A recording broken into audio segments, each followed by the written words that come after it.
Hey guys, so I know I'm not super tech savvy, but I'm trying. I was thinking that, in class we go over things pretty quickly. I know that I'm giving you a lot of substitute information, and sometimes it can be difficult to kind of keep up with everything I'm saying because I know I tend to talk fast.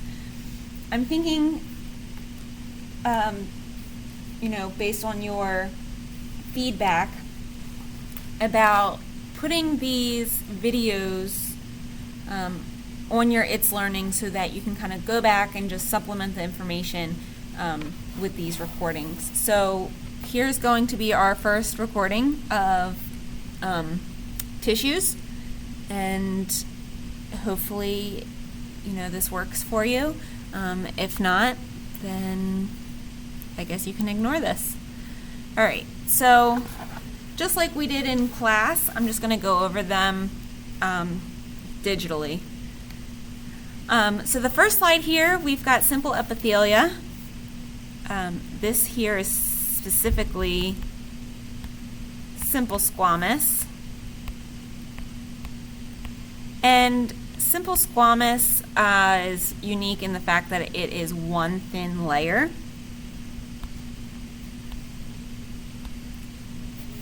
That one layer is going to allow diffusion to occur.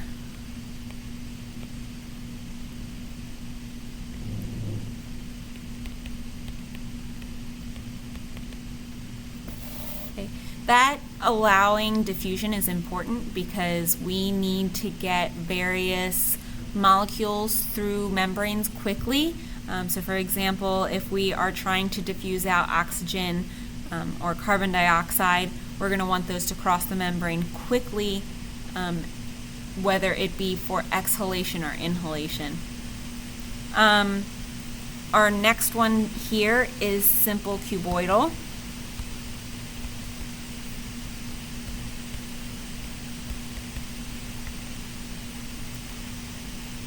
Clearly these are cube-shaped, and simple means one layer thick.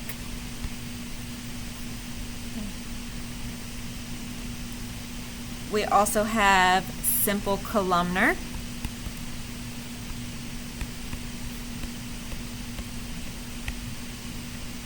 Simple columnar can be ciliated or not. This particular instance is ciliated.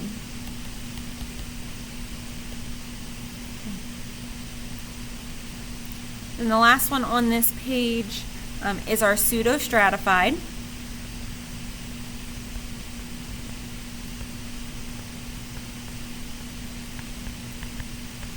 Keep in mind the meaning of our prefix and suffix here, pseudo meaning false, stratified meaning layers. Okay, so we have false layers here. The reason being, it looks as if it's stratified. However, this region here is technically one layer thick. Also in this slide, we've got a few components labeled, such as the nuclei of these cells, the cell membrane,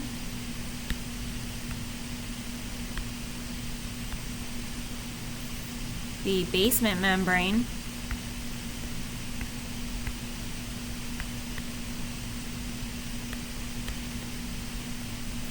and cilia.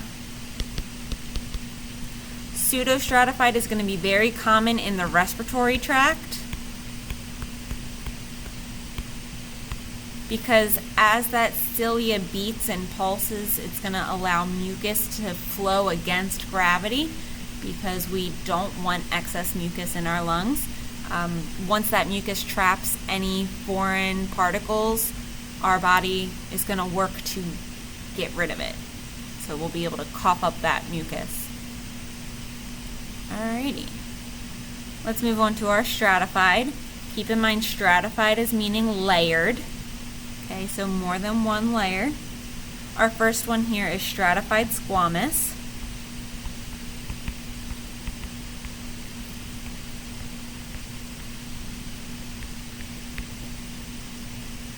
And again, stratified squamous is going to be one of two categories. We can either have keratinized. This is going to be more common in your skin and hair. Essentially, it's thicker than if it's unkeratinized. So keratin is a protein that's going to cause thickness.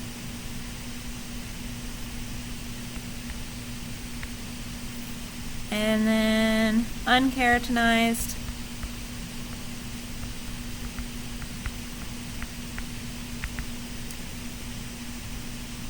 is more pliable. It's going to be in our internal linings.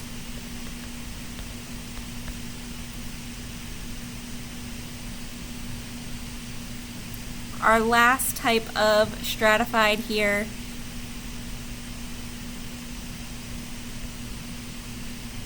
is our transitional.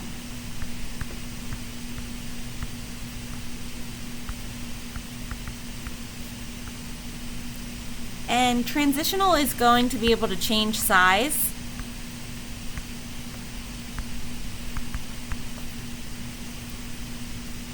That's important because we need to be able to allow movement in certain areas, especially the urinary bladder.